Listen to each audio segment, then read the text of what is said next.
comme les autres. À la librairie L'Harmattan, Prince Bafolo, journaliste écrivain, présente son deuxième ouvrage, Femmes du Congo, 20 parcours inspirants, un livre témoignage, mais surtout un acte d'engagement. Le message principal qu'on peut retenir de ce livre, c'est que le leadership féminin au Congo est une réalité et il faut le valoriser. Nous avons des femmes qui ont des parcours inspirants, qui peuvent servir de modèle à la jeune génération. Il est important de mettre en avant ces femmes, de partager leur histoire, c'est ce que j'ai fait, mais ça peut se poursuivre. Au-delà de ces femmes, en réalité, c'est toute la société qui est concernée. Les femmes sont celles qui éduquent. Ce sont les femmes qui élèvent les enfants.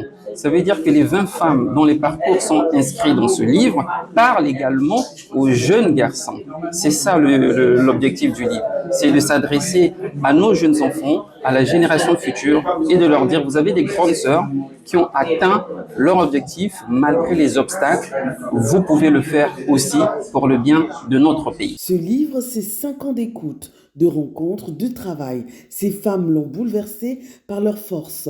Elles incarnent le vrai potentiel du Congo, celui qui se bâtit en silence. Des femmes méconnues venues de tous les horizons. Elles ont surmonté l'adversité, souvent loin des projecteurs, et certaines d'entre elles étaient présentes pour témoigner. Je suis très honorée de faire partie de ce projet vraiment louable qui entre totalement dans mes valeurs.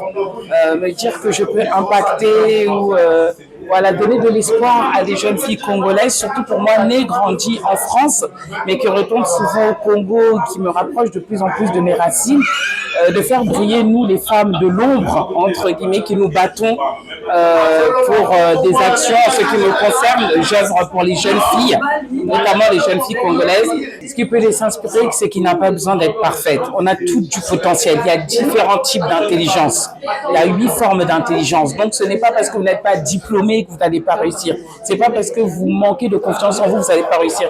Ce n'est pas parce que vous n'avez pas de relation que vous n'allez pas réussir. C'est pas parce que vous n'avez pas de moyens que vous n'allez pas réussir. Croyez en votre potentiel, vous avez forcément une qualité et des aptitudes pour avancer. C'est aussi un plaidoyer pour une jeunesse qui cherche ses repères dans une société en mutation. Un livre pour croire à nouveau dans le mérite, l'effort, la résilience. Et puis, il y a celles qui ont choisi de faire rayonner le Congo en faisant rire. Lauréate Céphise, fondatrice du tout premier festival du rire au Congo, Tisséo, en est l'exemple. Tisséo, ça n'a pas été facile de créer un festival qui sortait un peu du contexte d'autres arts, comme la musique, le théâtre, la danse.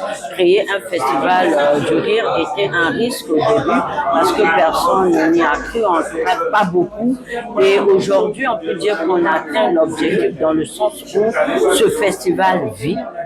Ça fait 20 ans et ce festival a créé de l'engouement. Ce festival a créé d'autres événements sur le rire et aujourd'hui, on voit autrement les humoristes qui s'expriment. Donc, depuis l'année passée, d'ailleurs, nous avons exporté, ou bien dire, le festival est en itinérance à Kinshasa. Nous avons fait Mantes-la-Jolie. Nous sommes en train de préparer d'ailleurs la deuxième édition pour faire vivre ce festival après Brazzaville, de le faire tourner pour montrer comment la bonne humeur existe au Congo et ailleurs, parce qu'il doit continuer à vivre et à montrer qu'à côté de l'humour, il y a toute une profession, d'autres professions derrière cet événement.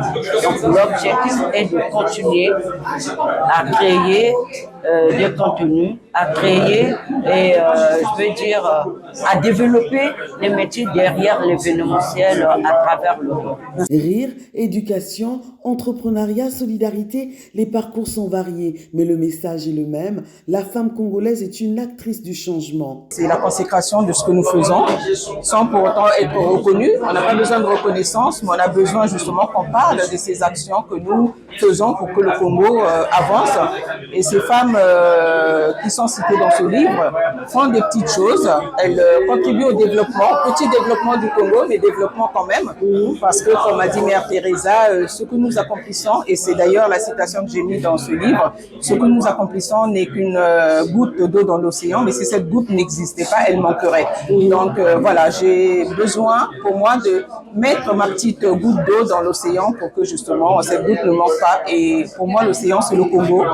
Le Congo qui est un pays qu'on n'oublie pas, quel que soit là où on va finalement, on revient toujours au point de départ. Et c'est important pour moi de m'investir au Congo. Femmes du Congo, c'est plus qu'un livre, c'est un manifeste.